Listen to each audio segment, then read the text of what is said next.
Hey, this is Nathan, just taking a few minutes to review my gaming activity from last month, February 2020.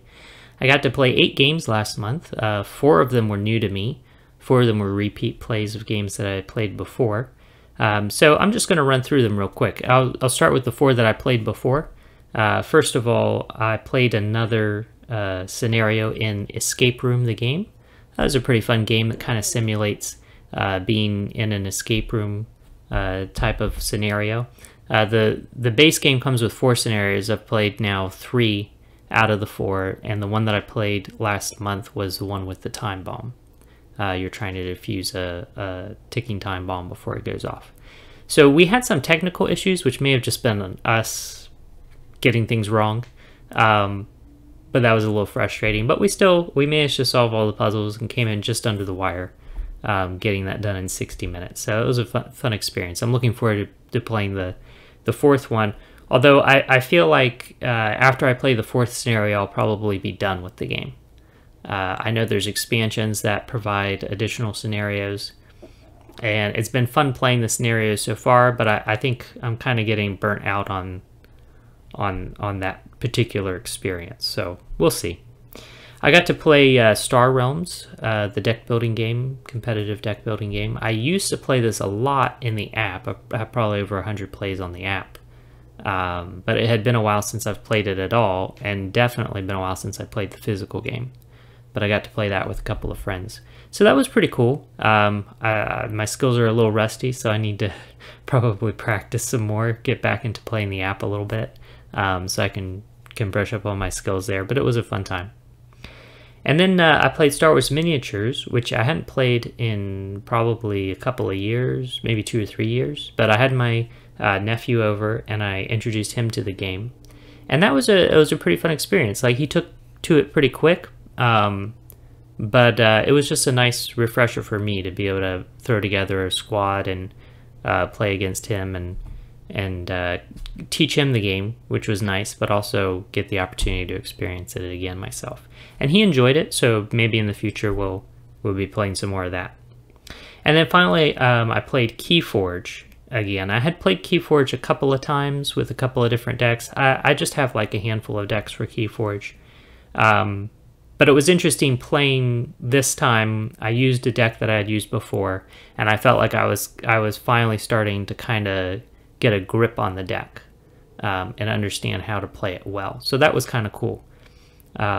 If you're not familiar with Keyforge, it's kind of like a collectible card game or trading card game, except instead of getting individual cards and building your deck to play with, you get a pre-made deck that's completely unique to you. Nobody else in the world is going to have that exact same deck, and you can't customize your deck at all. So my understanding is that really the intent of the designer was that you get this deck, it's unique to you, you can't customize it, so it's really just about learning the deck and learning how to play it well. And so this was the first time playing it where I actually felt like I was actually getting like some skill with this one particular deck. So that was kind of a cool experience. I felt like I was finally kind of getting some of the experience that the designer intended. So that was neat. Now, 4 new games that I played. First of all, Afternova. Afternova is a small card game. You're basically have cards that you use. You have cards that represent skills. You use those skills to collect cards that represent resources, and then you trade those resources in for cards that are worth points. It's basically that process. The interesting thing about the game is that the cards that give you the resources are basically planets.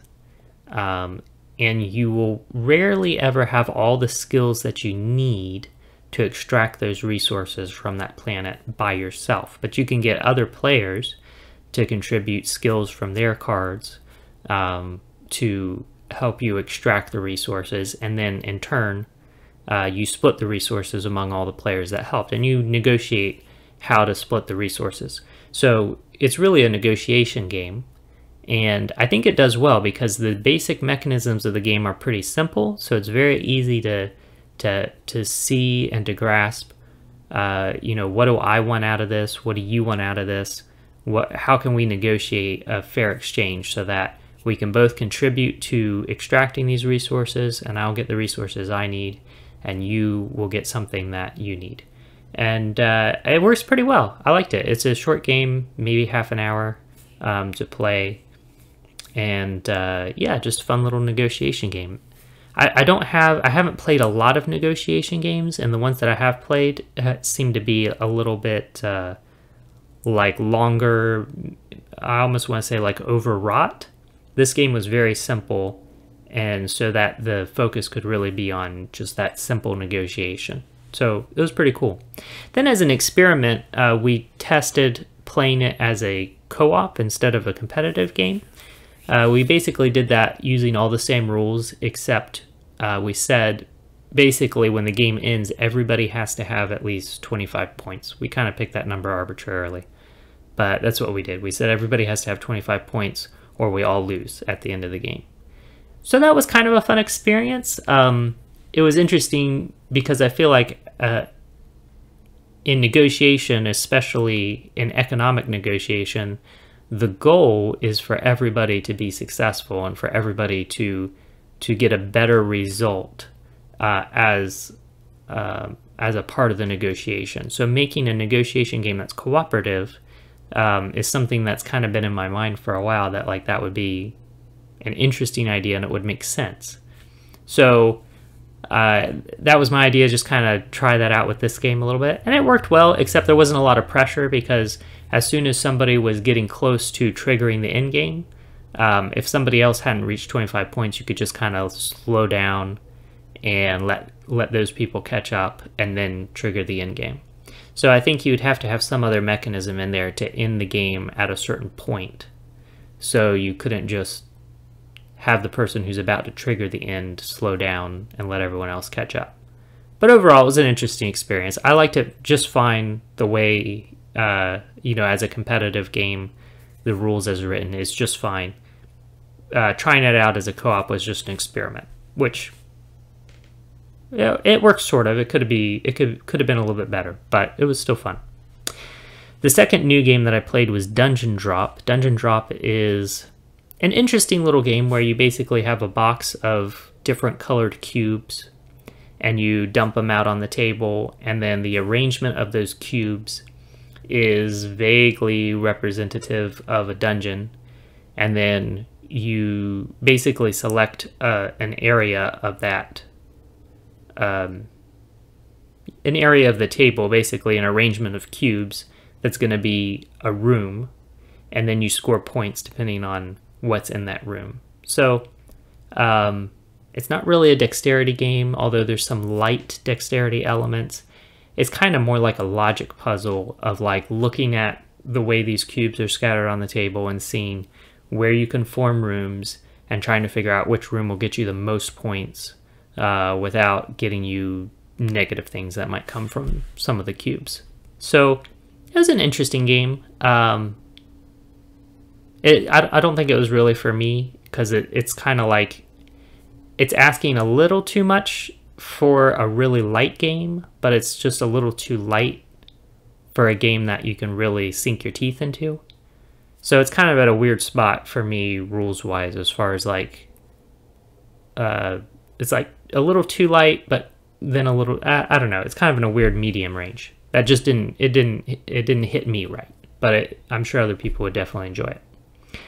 Also played Xia, that's spelled Xia, Legends of a Drift System, which is this massive kind of sandbox game in space. You're the captain of your own ship, and you're basically a mercenary. You can travel between planets, you can trade goods from one planet to another, you can become a pirate and attack other ships, you can hunt down outlaws to collect their bounties. Basically, the purpose of the game is to score fame points, and you can get that various ways, through trading, through collecting bounties, through completing missions, through exploring, and the board is modular, so it like builds itself out as you explore. Lots of really cool stuff going on in this game. There was one kind of weird quirk about the game, which is that, especially if you're playing with the expansions, there's like 3 decks of cards, and at different points in the game you're going to draw cards from those decks. But depending on the board state, meaning depending on which planets have appeared through exploration, some of the cards that you draw will have, like, they may be applicable, but they may not. Like, you may have a card that says, like, a mission, and the mission is you need to go to this planet and do this, and then you need to go to this other planet and do that, and now you've completed the mission. But if either one of those planets hasn't been found, hasn't been discovered, then you can't complete that mission. It's completely irrelevant. Now, maybe it was the intention of the design that, you know, some of the cards that come up would have no effect. But like in our game, we drew a total of maybe like 6 or 7 cards, maybe more than that, maybe a dozen cards throughout the course of the whole game. And maybe like 1 or 2 of the cards actually had something applicable on them, something that like could actually be resolved. So that's kind of a weird thing to me. I'd much rather see like every card that you draw be able to be resolved. But anyhow, so that's something that actually I'm kind of working on an idea how we can get around that. But overall, it was a really fun game, and I look forward to playing it again. So that was cool. And then finally, the last new game that I played last month is Fog of Love, which is kind of like a 2-player relationship simulation game.